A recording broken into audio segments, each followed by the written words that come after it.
with the Great Lakes Indian Fish and Wildlife Commission.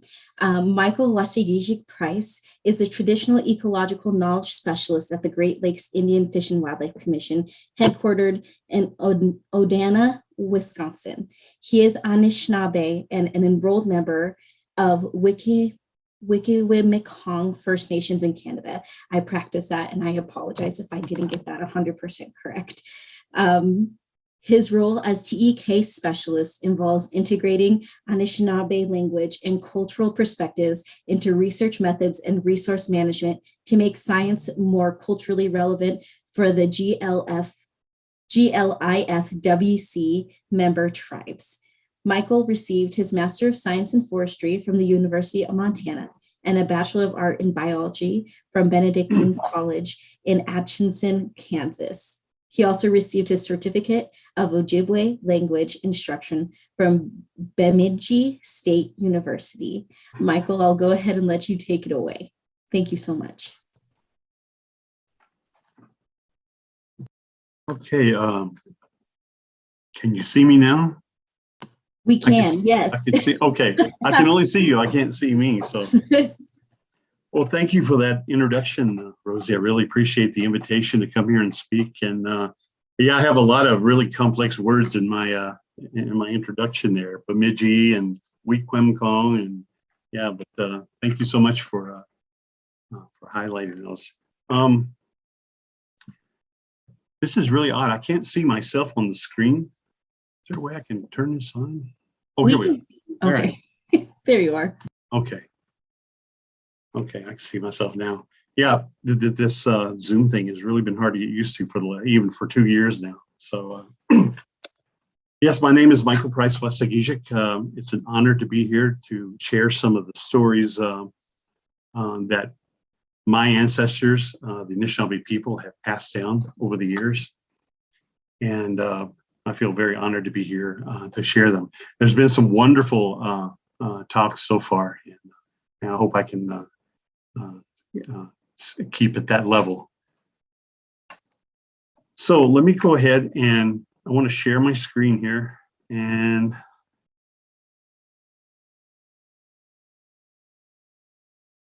but I want to, it's not going to let me. Okay. We can see it. Okay, good. Yes, thank you. I was going to try to do the presenter the presenter mode, but so I can see my other slides, but that's okay.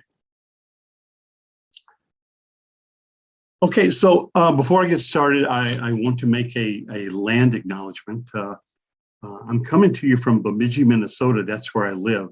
I work for the Great Lakes Indian Fish and Wildlife Commission, which is located on the Bad River Reservation in northern Wisconsin.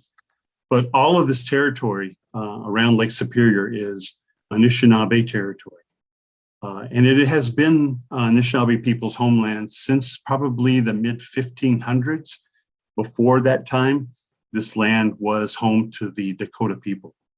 So I wanted to make that acknowledgement. And also too, I want to make the other acknowledgement too, that this is also the homelands to the gray wolf.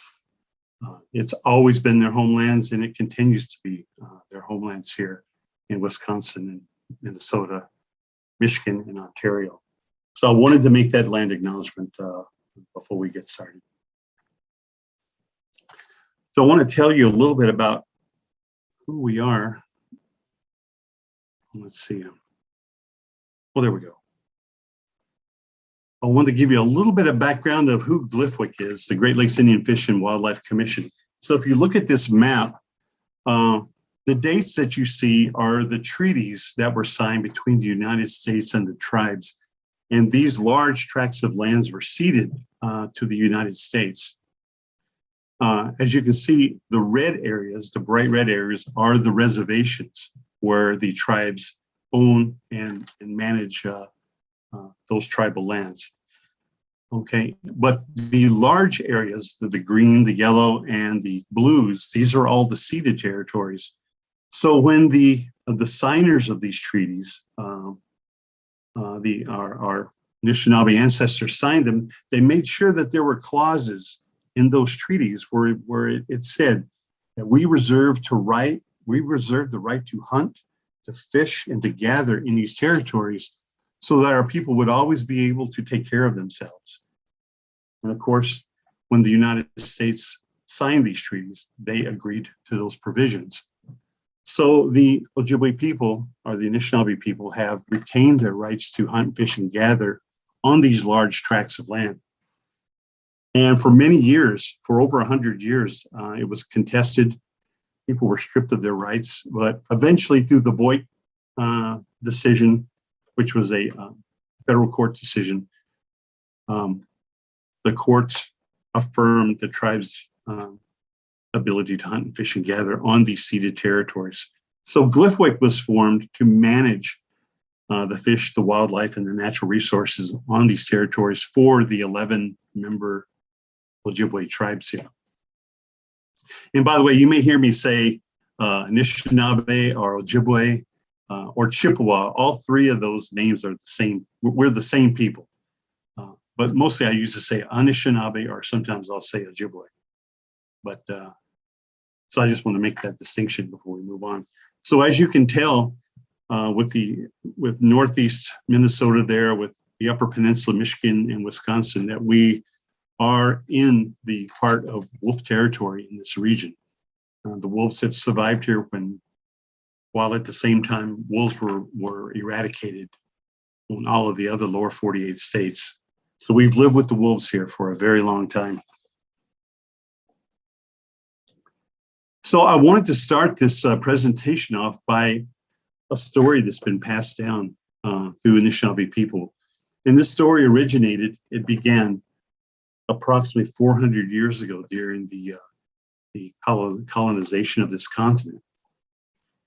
And in the language, it says, Aninagoejwe bzid maingun, migeejwe bzid Anishinaabe, midash. Aninagoejwe bzid Anishinaabe, migeejwe bzid maingun. And what that says is, whatever happens to the wolf happens to the Anishinaabe. And whatever happens to the Anishinaabe happens to the wolf. And this teaching has been passed down, as I said, for many generations, going back 400 years. And we remember our stories, and we remember what happened to our ancestors, and we also remember what happened to the wolf. But before I get started here, I want to talk about some of the things, and Christopher this morning did a superb job of talking about where some of our ideas and some of our stereotypes and our prejudices come from through our culture and our stories.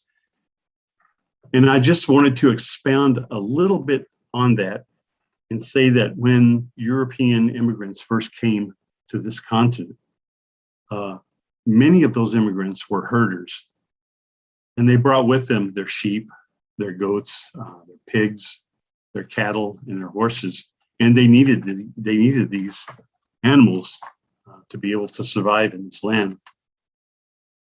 But also, too, the Europeans did not have a good relationship with wolves back in Europe.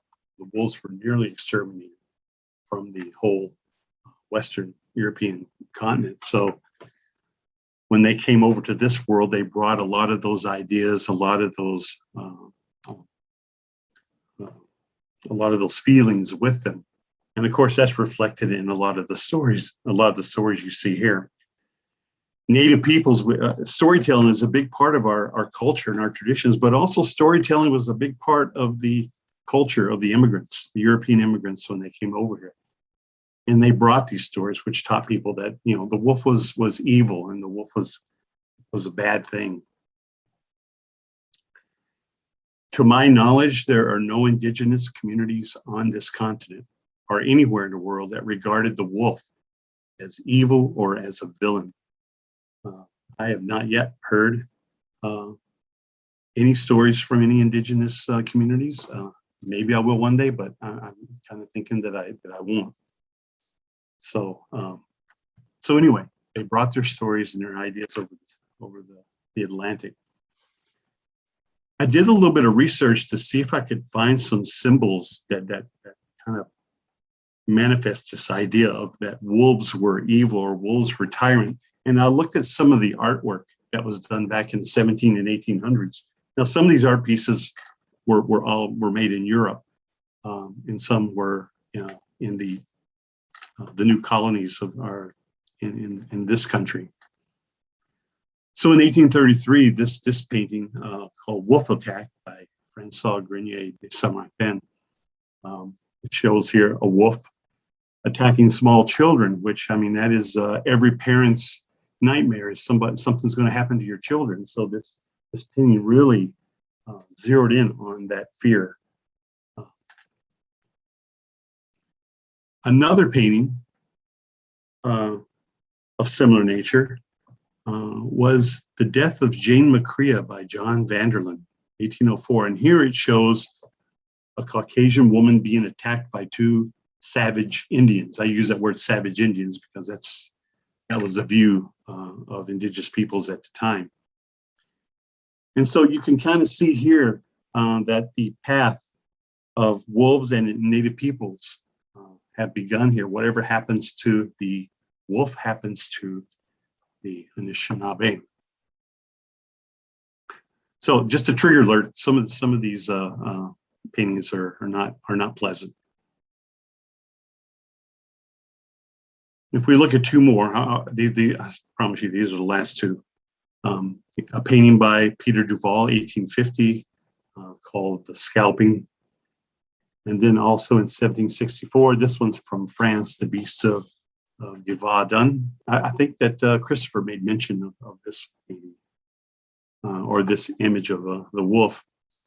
So the wolf was made to be a fearsome creature, even by the artists of the time.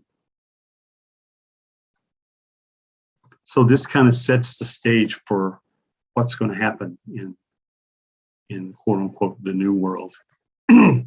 So this begins the extirpation of wolves and the genocide of the indigenous peoples on this continent.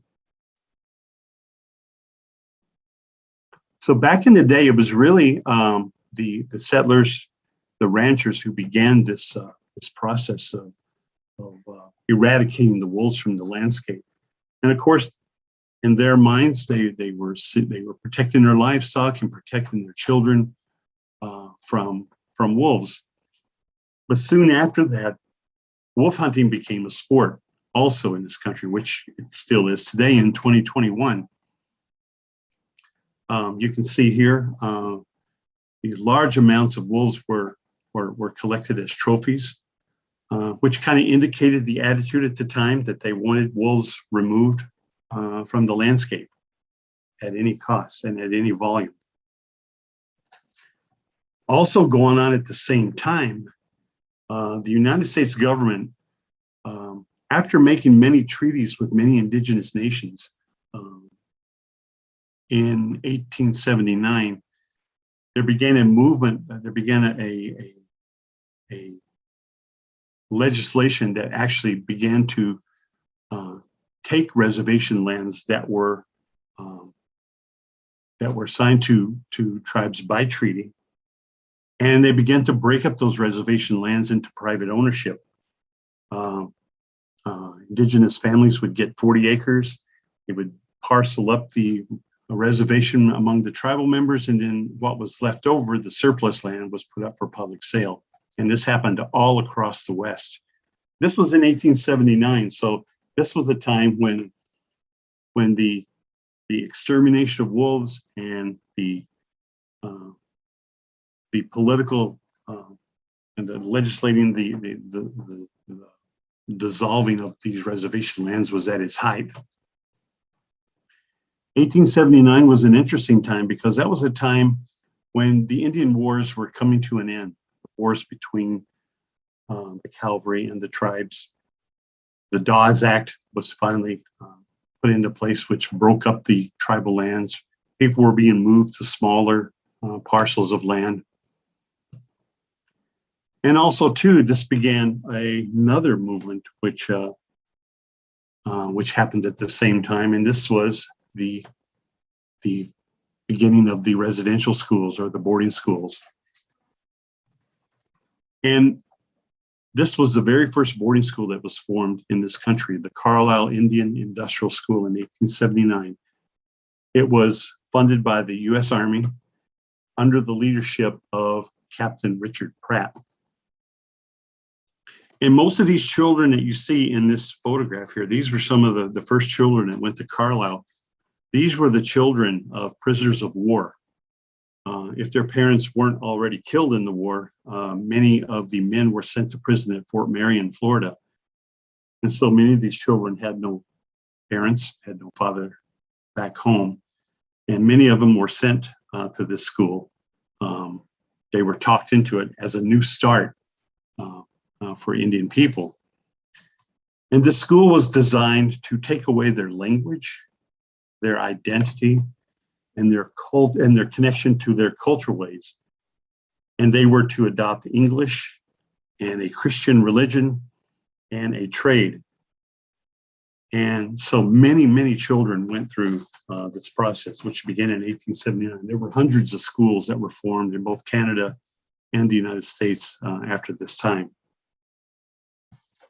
The hope of many of the leaders of this movement was that Native people would become dislocated from their homelands, their reservation communities, and therefore all the lands would be up for sale for public ownership. And I want to add one more thing, that this isn't like ancient history, because my own mother, Rita Waasegiizhig, spent 9 years in a residential school just like this in Spanish Ontario. And she went in at the age of 9 and came out at the age of 18 from that school. And that's part of the reason why that I, as an adult, went back to learn my language and to teach language and culture and integrate that with science, because I'm reversing the damage that these schools did to my mother and to many children in her generation. And so I'm very proud that I'm able to speak the language today that these schools could not eradicate. So again, this is what the school intended to do. Was the gentleman on the left was fresh from Indian Territory, and then the same person on the right was the acculturated gentleman, I guess you might say. But this was the forced assimilation that these children had went through. And again, many of them could not ever return back to their communities because they could not speak the language anymore. They could not, forgot the ceremonies. And many of them were taught that their families back home that lived the old ways were dirty and nasty. So none of them ever wanted to go back. I mean, it was a horrible thing that happened to these children, which would last for generations and generations. Today on the reservations, we see violence, we see substance abuse, suicide, murder, alcoholism. All of these things result back to these initial residential schools, where kids were taken away from their families and they didn't learn how to be family. They didn't learn how to be parents. So I don't think the people that founded these schools realized how much damage they were going to do to the Native community. So going back to early 1901, I wanted to read to you a quote that President Theodore Roosevelt wrote about the wolves. And he said that the wolf is an archetype of I can't even see it because of the wolf is an archetype of Raven, the beast of waste and desolation. It is still found scattered thinly throughout all the wider portions of the United States, but has everywhere retreated from the advance of civilization.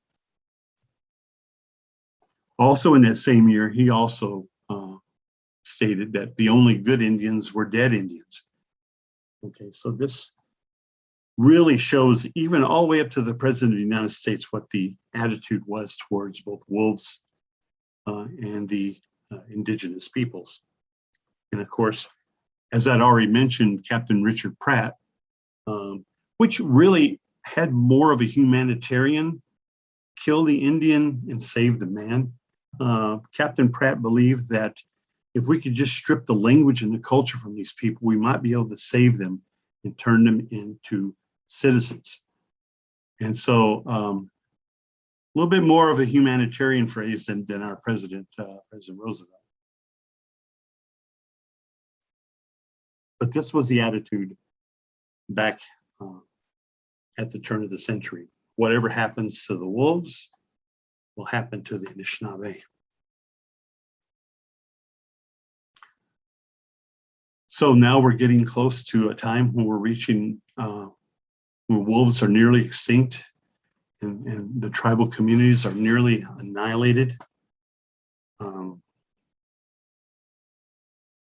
I went and researched some estimates of what the populations may have looked like at pre-contact or at contact time, 1492, when Columbus landed on the shores of the West Indies. And from the National Park Service, they estimated that there were 2 million wolves that existed in the lower 48 states. Okay, 2 million. And from another study by Koch and his colleagues, it was estimated there was up to 60 million indigenous peoples that lived on this continent. Okay, now again, these are estimates. These are not exact numbers, but there is study or evidence to support these numbers. But then again, if we look at the U.S. Census from 1890, this is when Native people were at their lowest population. 248,000 Native people had survived the Indian Wars, had survived the Dawes Act and losing their homelands, had survived many of the disease at the time. Tuberculosis had hit Native communities hard. And this is how many had survived. They went from approximately 60 million to 248,000. And of course, those numbers increased a little bit on up into 1940. Today there is approximately 6.79 million Native American people in this country. But there's a lot going on behind that number, because there is people who self-proclaim to be Native American. There are also tribes have changed their membership enrollment to include more descendants of the tribe. So that number is 6.79 million. Is there's a lot behind that number. So in the 50s and the 60s, a new consciousness began to emerge in the United States. People have begun to realize that the wolves were being pushed to near extinction, and that the Native peoples were nearly annihilated. Many of them lost their homelands. Many of them were forced to move to large cities, which they only ended up in the poor areas of the country. There was a lot of harm that was recognized that had been done in the previous 100 years.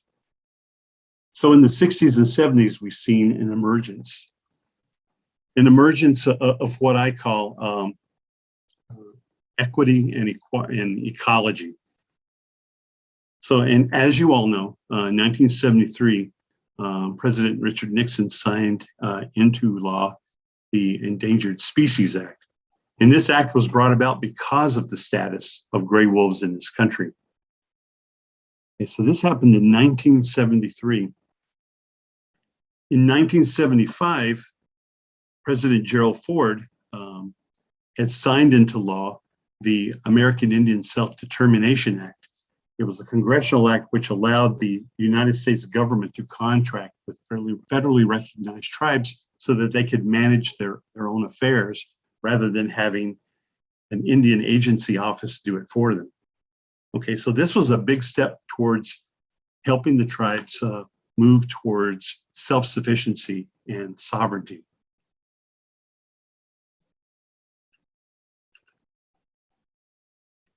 Okay, So a lot of amazing things happened in this time period. In 1968, the Indian Civil Rights Act was passed. As you can see down at the bottom, Navajo Community College had founded the very first tribal college in the United States. And this is where the Navajo people built their own college and took control of their own higher education so that they could integrate Navajo language and Navajo culture into the curriculum. And so that students could get a more well-rounded higher education that was culturally relevant for them. Also in 1975 was the American Indian Self-Determination Act, which I just mentioned, signed by President Ford. 1978, the American Indian Religious Freedom Act was signed. Before 1978, it was illegal for Native Americans to practice their ceremonies in this country. Ceremonies like the sun dance or like the Medewan, or using substances like peyote in religious ceremonies. Those things were illegal up until 1978 with the passage of the American Indian Religious Freedom Act. Also in 1978, what we call the Tribal Colleges Act. Now that there were up to 6 tribal colleges at this point, now the federal government was actually giving federal funds to help these colleges get on their feet and to become functional. So there was a lot of great things that were happening, both for the wolf and for Native peoples as far as receiving support. So again, what happens to the wolf happens to the Anishinaabe. What happens to the Anishinaabe happens to the wolf.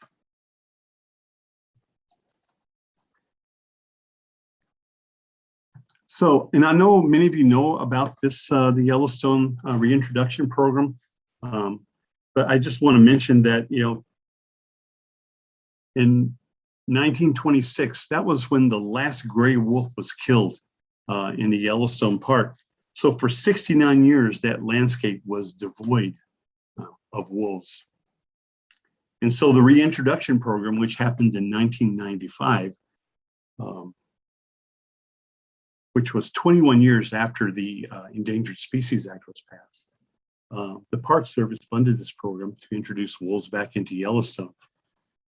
And of course, many of you know of the beautiful study called Trophic Cascades, where the presence of apex predators like the wolf actually brings health, cascades down through the ecosystem, and brings health and vibrancies to all the species. And this is one of the beautiful things that we learned, which science has learned from this reintroduction program in 1995. So this just shows that having wolves on the landscape is something that is healthy for the landscape, and it's something that we should do.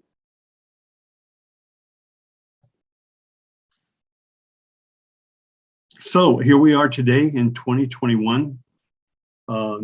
Native peoples' languages are coming back. We have immersion schools now where we teach children to speak their languages fluently. Our ceremonies are coming back. We no longer have to hide in the bushes to perform many of our ceremonies. Now we have protection to do those. The wolf too is coming back. Very vibrant numbers in Minnesota and in Michigan. So we can see that both the wolf and the Anishinaabe, the Native peoples, are coming back and coming back strong. We have both experienced a perilous journey through history together, and we've lost many of our relatives through this journey. And we've watched what happened to the wolf while it was happening to us. And I hope that the wolf has watched what's happened to us. I feel this connection between our Anishinaabe people and the wolf. So we're always vigilant about what happens to the wolf, and we're always vigilant about what happens to ourselves. So how am I doing on time? I think you're doing great on time. Okay. Yeah. So real shortly, I want to tap into the cultural relationship that Anishinaabe have Maingan, this is our the Ojibwe word for the wolf. If I hadn't mentioned that earlier, this is how we say it in our language. And our relationship with the wolf goes all the way back to our creation story. When the first human, Nanabojo, this in our culture, when Nanabojo was created, he was given a companion by the Great Spirit. And together, Nanabojo and Maingan walked over the entire continent, and they named all of the plants. Nanabojo named all the plants, the animals, the birds, the landscapes, the waters. And Maingan, the wolf, also took in the knowledge of the landscape as well, be able to share with his or her descendants. So they walk together across the landscape, but they come to a point where they had to separate. The Anishinaabe would go on their separate journeys, and the wolf would have to go in another direction on their separate journeys. Always remembering that we had mutual respect for one another because we walked together at one time, and that we would always look out for one another. And this comes from our creation story.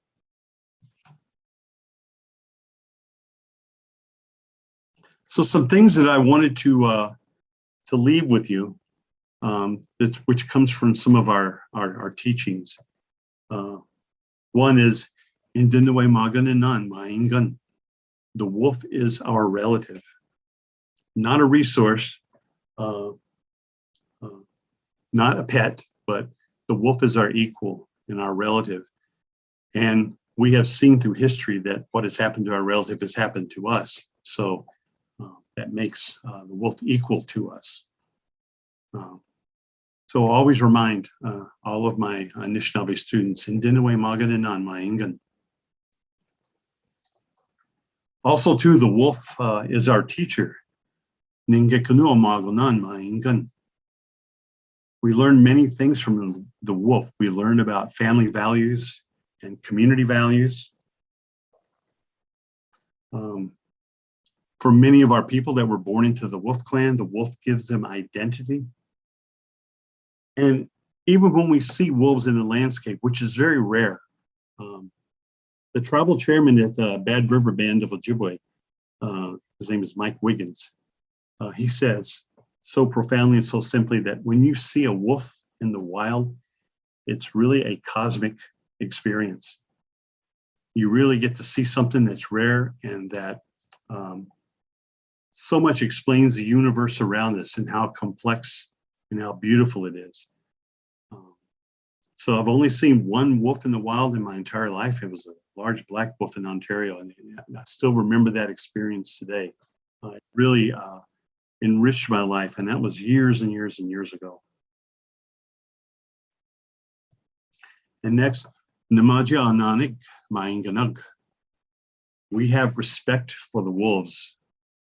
We have a mutual respect for the wolves. In our creation story, when we set out our separate ways, we knew that we would never live together or walk together again, but that we would see one another. And of course, the wolf keeps his distance from us. Contrary to what the ranchers say, and the people in the Wisconsin state, in our government, that the wolves are very shy and timid animals, and they don't come at you with ferocious teeth. I've never once ever had fear of a wolf when I was out alone in the woods. So we do have a mutual respect for wolves, and the wolves respect our territories as well.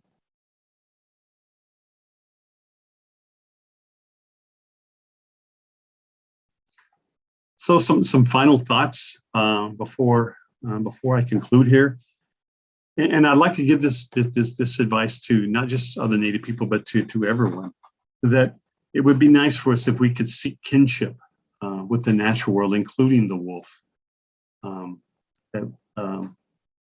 As it was said earlier, we're a part of nature. We're not an observer of it. We are actually part of this ecology of the planet.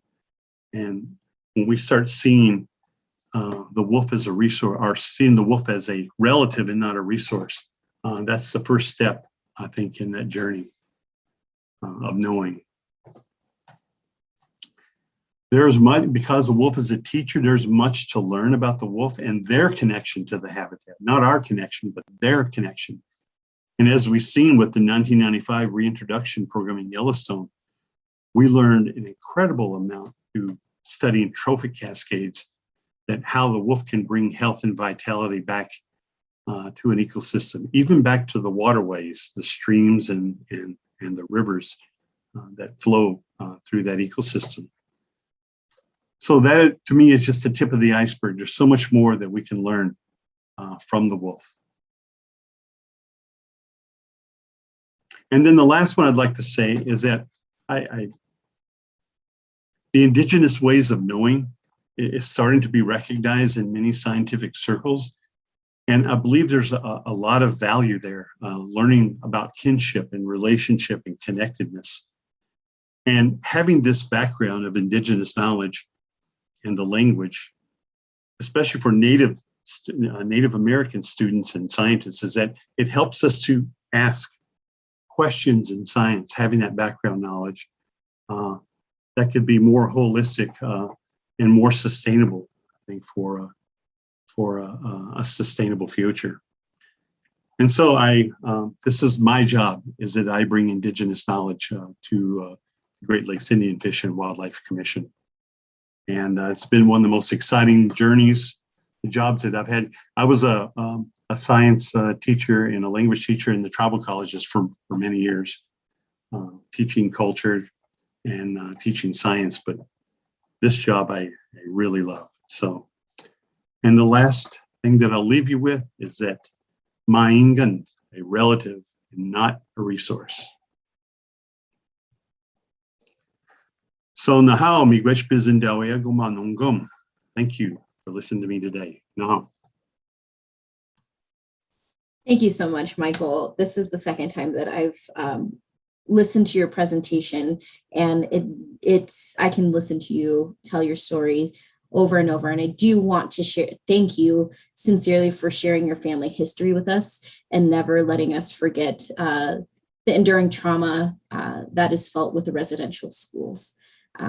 It's something that we're continuing to uncover, but something that we should never forget happened. And accountability needs to be had as well. There are a couple of questions.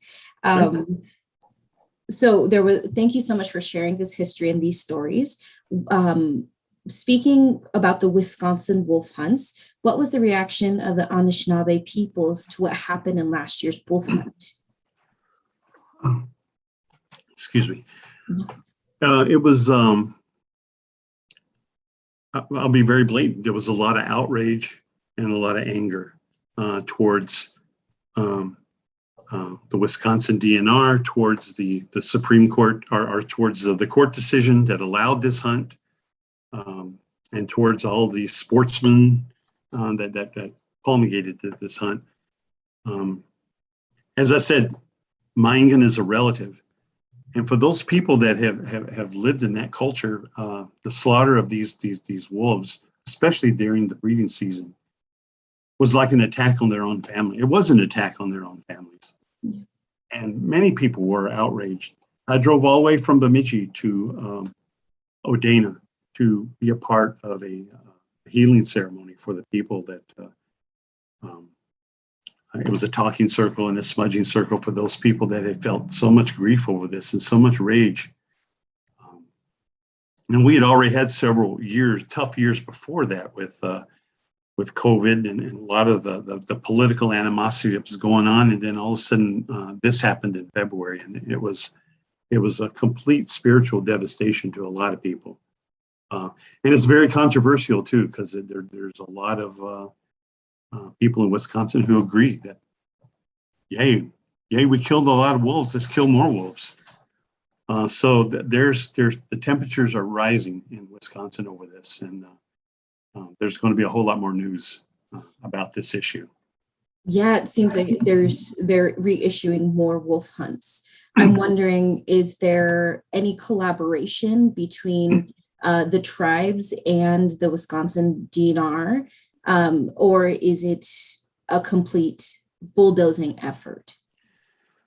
Well, according to the Voight decision of 1983, in that map that I originally showed you with all of the colored treaty areas, that the tribal peoples there are entitled to 50% of the resources on those lands. And so what the tribes have to do is make a declaration of how much they're going to claim. Okay, can you reiterate your question again? Yeah, wondering if there's any collaboration between Wisconsin DNR with the proposed wolf hunts, and any chance for comment from the tribes. So the tribes, their voices were definitely muted during the wolf hunt back in February, and this was a violation of the Voight decision, that there has to be consultation with the tribes on these issues.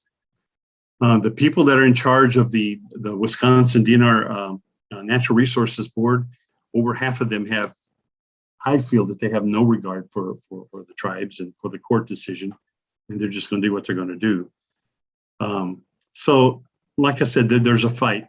I believe there's a fight that's brewing, and just on Wednesday, on August 11th, the DNR Natural Resources Board. The Natural Resources Board is made up of 7 members appointed by the governor, and of course they're ratified by the Senate, state Senate. These 7 members formed this board, and on Wednesday they voted 5-2 to set the fall quota of wolves to be harvested this November at 300 wolves. That's way more than what they mistakenly killed back in February. They did push for 504, but that vote was voted down. So now it sets at 300. The actual scientists in the Wisconsin DNR actually recommended 130. So this, the Natural Resources Board, the majority of them have no respect for the good science that's brought to them. They have no respect for the tribes that they have an obligation to consult with. And they don't have a respect for the general populace, who in 2020 did a survey of Wisconsin citizens about how they felt about wolves, and 73% of them said that they agreed that wolves should be on the landscape. That same survey was conducted in Minnesota, and people in Minnesota voted 86% that yes, we agree wolves should be on the landscape. So this Natural Resources Board is going against good science and their legal obligations as well. And it's ironic too that during that meeting on August 11th, they did have a representative from the United States Fish and Wildlife Service sitting in. They're getting really close to proving that they are unfit to manage wolves in the state of Wisconsin. Oh, wow. Stemming from that, Michael, in what ways can us here at this conference support the GLIFWC in pushing back against that? Are there any actions that we can take, any ways to let our voices be heard and support? Well, so the way we call that acronym, we call it GLIFWC. GLIFWC, thank you. GLIFWC, yeah. So, at the present moment, I think just being a strong advocate for wolf protection is what we can do right now, and just monitor the news, because I know the same fights that are going on in Wisconsin right now are going on in Oregon. And there's definitely an imminent assault on wolves. And of course, if we go back to that teaching, whatever happens to the wolves happened to us. I mean, that's a 400-year-old teaching that's telling us, like, be on the alert. So, but that's what I would tell everyone, is just to get more active and to voice your opinion about protecting the wolves.